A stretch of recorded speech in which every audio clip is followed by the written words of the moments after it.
Welcome to production of property Gupshup. DHA के रावलपिंडी इस्लामाबाद में जितने भी फेजेस हैं, सिर्फ एक फेज की मार्केट में आजकल हमें एक बड़ा इंटरेस्टिंग पैटर्न नजर आता है जो दूसरे फेजेस की मार्केट में बिल्कुल भी नजर नहीं आता। क्लियर कट इम्बैलेंस है बिटवीन डिमांड एंड सप्लाई। जहां डिमांड मौजूद है, बायर्स की प्रेजेंस मार्केट में मौजूद है, लेकिन जो फ्लिप साइड है इक्वेशन की, सप्लाई साइड, वो रिलेटिवली ड्रायर है। सेलर्स की प्रेजेंस मार्केट में बहुत लिमिटेड है। मेरे लिए पर्सनली बहुत डिफिकल्ट हो जाता है, समटाइम्स डाउन राइट एम्बेरसिंग हो जाता है इस फेज के किसी भी कस्टमर को डील करने के हवाले से। बेशक वो एक हाई प्राइस टैग भी पे करने को तैयार हो, फिर भी मार्केट से उनकी मर्जी का प्लॉट निकालना आजकल बहुत मुश्किल है। ऑन दी अदर साइड, अगर आप किसी सेलर को उनकी जो भी उन्होंने अपने माइंड में एक बेयर मिनिमम प्राइस रखी होती है उसके करीब तरीन भी ऑफर दें, उनकी मर्जी का पेमेंट स्केजुअल भी हो, फिर भी वो आपको आगे से अनयील्डिंग ही जो है वो नज़र आते हैं। और समटाइम्स अगर आप उस बेयर मिनिमम प्राइस पे भी आ जाएं, उनकी मर्जी के पेमेंट स्केजुअल पे भी, फिर भी कोई गारंटी नहीं है कि वो अपना प्लॉट बेचेंगे। लोग 11th आवर पे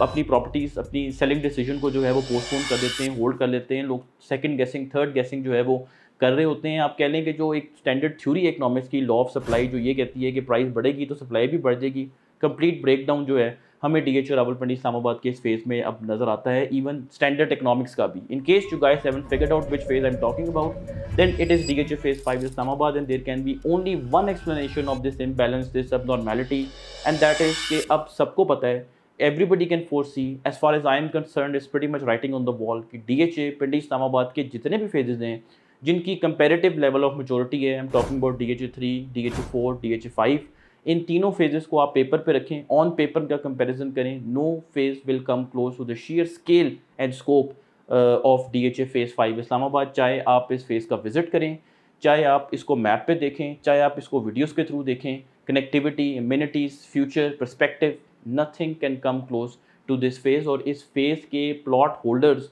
जिनके एसेट, उनके रियल स्टेट पोर्टफोलियो में इस तरह की एसेट पड़े हुए हैं DHA फेज 5 इस्लामाबाद के, उनको भी ये बात बहुत अच्छी तरह पता है। प्राइस्ड होल्डिंग लोग अपनी समझते हैं अब DHA फेज 5 इस्लामाबाद की प्रॉपर्टी अगर उनके पास हो, और लोगों को ये भी पता है कि अगर हमने यहाँ से बेच दिया, सेम लोकेशन पे सेम प्राइस पे प्लॉट लेना आगे आने वाले महीनों में बहुत मुश्किल होगा। अगर हमने DHA पिंडी इस्लामाबाद में ही रहना है तो भाई अब यहाँ पे बेचने का हमें कोई फ़ायदा नहीं, नुकसान ही होगा।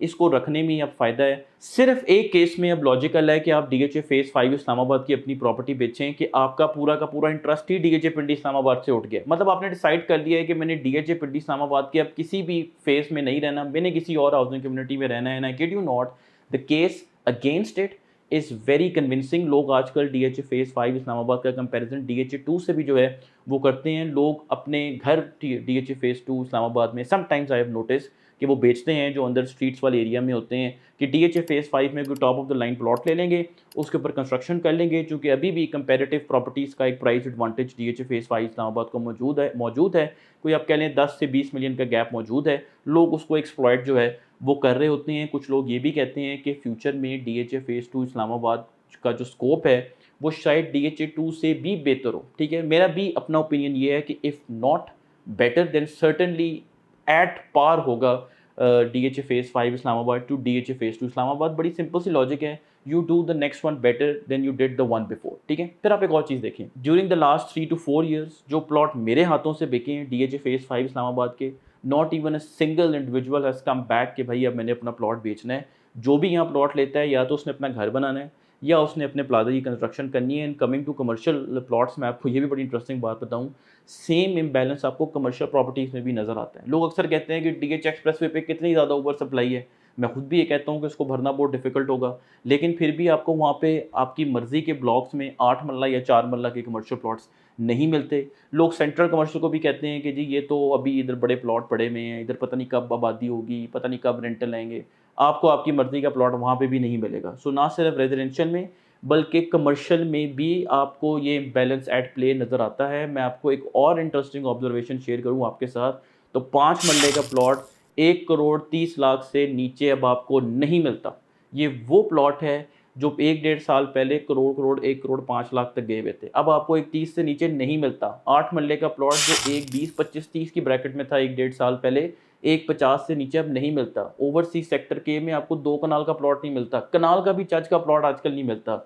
ओवरसीज सेक्टर जे में आपको 10 मरले का प्लॉट आप ढूंढने जाएं तो आपको नज़र इतने अच्छे ऑप्शन नज़र नहीं आते जो आप कहें कि मैंने यही लेना है। सेक्टर एफ में आपको 10 मरले के प्लॉट्स अब इतने अच्छे नज़र नहीं आते। ए बी सी में जो सेंट्रल कमर्शियल केयर कहते हैं, आपको कॉर्नर का प्लॉट नहीं मिलता, आपको अच्छा वैसे ही सॉलिड प्लॉट इन एरियाज़ में जो है वो नहीं मिलता है, क्योंकि every seller is now of the opinion, majority of them, कि भाई यहाँ पे कुछ रिटर्न्स हैं जिनको एन्जॉय किया जा सकता है। सो अगर कोई लीन पैच भी आए मार्केट का, we can easily see it off. हमें पता है कि जब भी सही पैच आएगा, हम चढ़ के रेट पे जो है वो अपनी प्रॉपर्टी बेच पाएँगे। So whatever you can get that you like, obviously जो आपके टेलर मेड है for to your expectations, get it, because you won't be getting it at the same price in 2026 and 2027. On that note, do consider subscribing to our channel Property Gupshup. We'll keep doing such videos for you, and do let us know in the comment box कि आपको क्या लगता है कि क्यों यहाँ पे sellers अपनी प्रॉपर्टी बेचने को तैयार नहीं है। Thank you very much.